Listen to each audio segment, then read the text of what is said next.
La personne en danger, c'est celle qui se trouve en péril. D'un moment ou à l'autre, elle ne reçoit pas de secours là, elle va mourir. À l'article 321 du code pénal, il est clairement écrit là. L'article 321 du code pénal sera puni de 3 mois à 2 ans d'emprisonnement.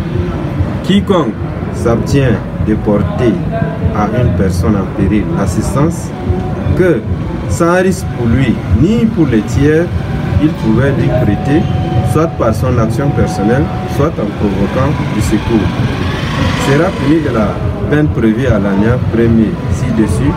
Toute personne qui, au cas de calamité ou de danger public, aura sans motif valable refusé ou négligé de répondre à la demande de secours ou à la réquisition d'aide formulée par l'autorité publique qualifiée.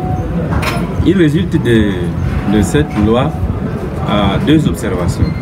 La première observation, c'est pour les personnes humaines, les individus comme nous. Lorsque vous êtes en présence d'une personne en danger,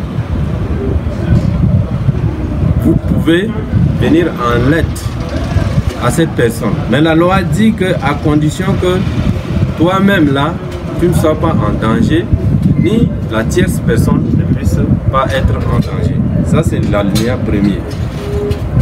L'alinéa 2, ça concerne l'État. En cas de calamité, la loi parle de la calamité. En cas de calamité, de pandémie comme le coronavirus, et l'État vous réquisitionne de faire des travaux, ou bien l'État vous réquisitionne de venir à l'aide à des personnes qui sont en péril, et puis vous refusez, vous serez exposé par rapport à cette loi que je viens de donner lecture. Donc le législateur a prévu l'infraction de la non-assistance en personne en danger. Et les juges sont très rigoureux sur ce point, parce que c'est une aide que la société doit apporter à la personne en péril. Mais au Tchad, plus particulièrement dans la ville de Djamena, beaucoup de cas d'agression, de viols, d'accidents se passent sous les yeux des forces de défense et de sécurité qui ont la première mission d'assurer la sécurité de la population.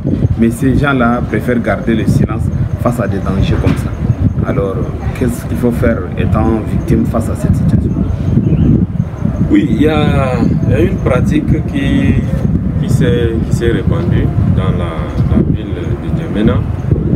Et on peut interpréter ça de 2 façons.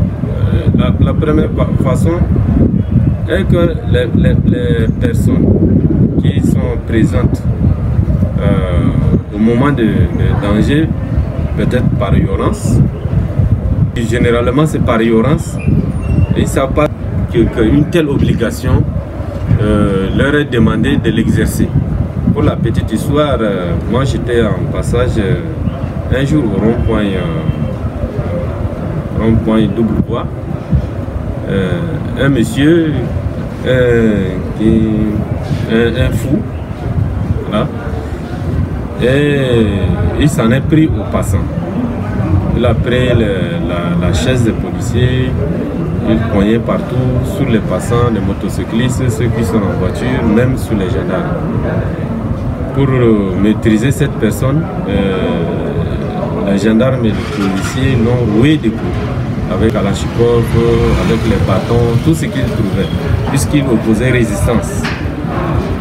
Donc en le maîtrisant, ils l'ont blessé à la tête et au niveau des bras, et il s'est vidé du sang. Ils l'ont menotté, ils l'ont laissé comme ça. Donc moi j'étais dans l'embouteillage, j'ai pu garer la voiture, je suis allé dire au chef de poste.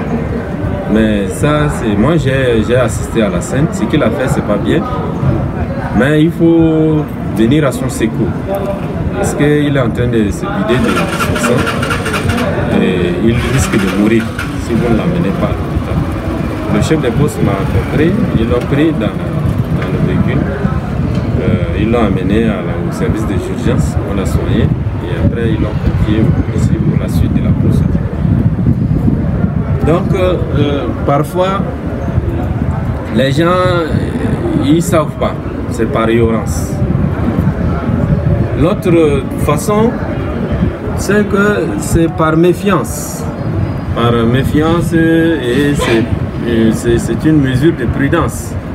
Une mesure de prudence parce que on dit tu fais le bien et parfois on te remercie en monnaie de singe.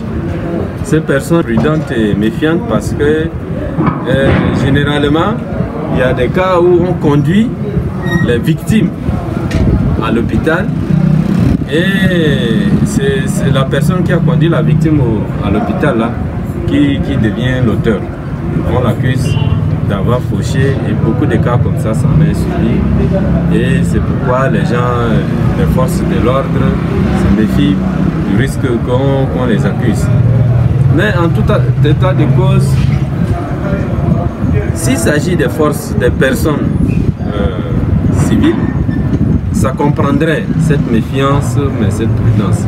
Mais quand il s'agit des policiers, des gendarmes ou les militaires, eux, ils ont cette mission de sécuriser les personnes humaines. Donc quand ils sont en face de tels cas, ils ne doivent pas se méfier ni hésiter. Ils doivent vraiment venir au secours de ces personnes qui sont en péril. Donc c'est leur travail. Et eux, ils ne peuvent pas se justifier pour se soustraire de cette infraction, comme quoi nous on était prudents ou bien ignorants ou quoi que ce soit pour ne pas venir à l'aide à ces personnes. Les forces de l'ordre, on ne peut pas les tolérer. Mais les personnes physiques, ça on peut le comprendre. Et ça se justifie par le fait qu'elles sont méfiantes au risque qu'on n'engage pas leurs responsabilités et les poursuivre d'être l'auteur de cette infraction d'homicide involontaire ou bien blessure involontaire. On risque de les poursuivre pour le paiement des dommages indirects.